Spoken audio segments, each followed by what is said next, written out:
Morning student. आज हम लोग चर्चा करेंगे जल का आयनिक गुणनफल।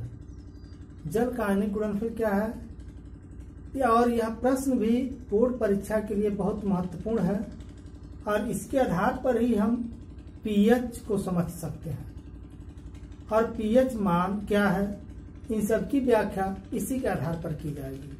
तो चलिए सबसे पहले हम देखते हैं जल का आयनिक गुणनफल क्या है। जल का आयनिक गुणनफल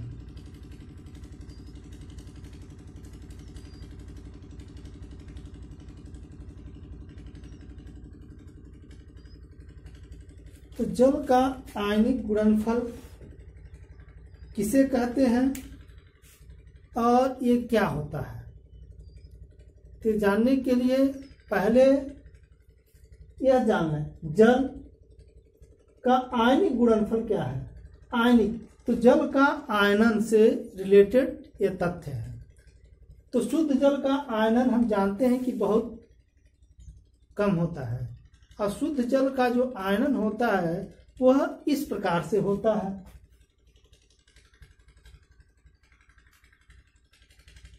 यह एक उत्क्रमणीय अपक्रिया है।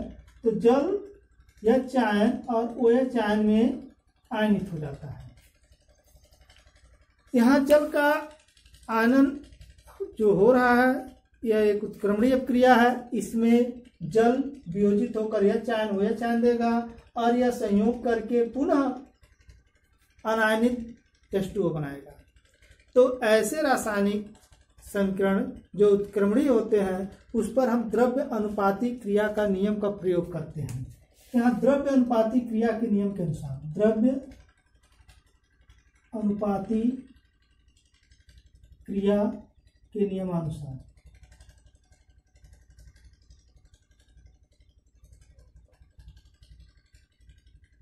द्रव्य अनुपाती क्रिया के नियमानुसार क्या होगा।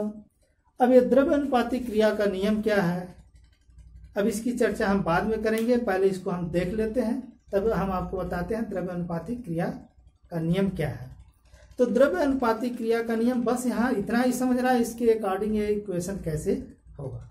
तो द्रव्य अनुपाती क्रिया के नियम के अनुसार यह एक उत्क्रमणीय अपक्रिया है कि इसके वियोजन जो हो रहा है उसका आयनन या वियोजन जो हो रहा है उसका साम्य स्थिरांक के हो।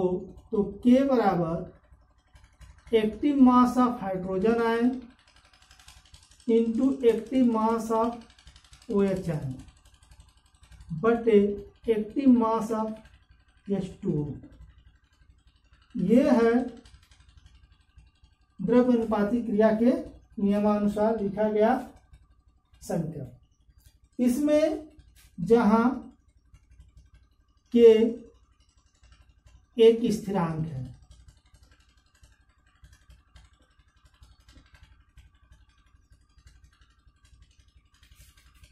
कि एक स्थिरांक है और हम जानते हैं कि जल का सक्रिय द्रव्यमान इसे हम एक्टिव मास ऑफ H2O भी कह सकते हैं या जल का सक्रिय द्रव्यमान।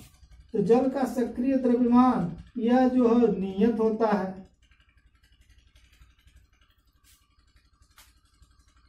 तो इसलिए ये जो समीकरण है इस प्रकार से लिखा जा सकता है, इसको पक्षांतरित करके K into active mass of H2O equal to active mass of hydrogen ion into active mass of OH ion. और यह समीकरण इस प्रकार से परिवर्तित हो गया। और हम जानते हैं दो अचर राशियों का गुणनफल सदैव एक अचर राशि होगा। तो यह दोनों अचर हैं तो इनका गुणनफल भी एक अचर होगा। तो उसको हम एक नया अचर प्रदर्शित करते हैं KW बराबर active mass of H ion into active mass of OH ion. और यहाँ पर KW एक नया स्थिरांक है जिसे हम जल का आयनिक स्थिरांक कहेंगे। जल का आयनिक स्थिरांक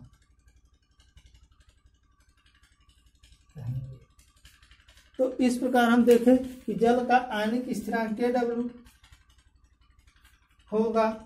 और यह क्या है, तो जल में उपस्थित एच आयन और OH आयन के सांद्रताओं की मोलर सांद्रताओं के गुणनफल के बराबर है।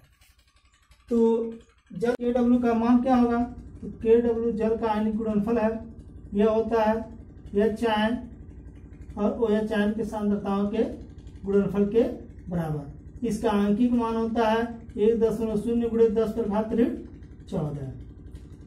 तो यह Kw का मान हो गया 10⁻14। और किसी विलयन में उपस्थित H आयन, यह क्या है, हाइड्रोजन आयन कंसंट्रेशन, इसका मात्रा होता है मोल प्रति लीटर में, या ग्राम आयन प्रति लीटर। इसी प्रकार OH आयन होगा, इसका भी मात्रा होगा मोल प्रति लीटर या ग्राम आयन प्रति लीटर में। अब इसकी सहायता से हम जानेंगे pH क्या है, विलयन का pH मान क्या होता है। तो आप इसको याद रखें और शुद्ध जल में ये भी जानें कि H आयन कंसंट्रेशन और OH आयन कंसंट्रेशन दोनों बराबर होता है, इसलिए जल न तो अम्लीय होता है न तो क्षारीय होता है, जल उदासीन होता है। तो इन दोनों का मान होता है 1.0, इन दोनों का मान होता है 1.0 × 10⁻7 मोल प्रति लीटर।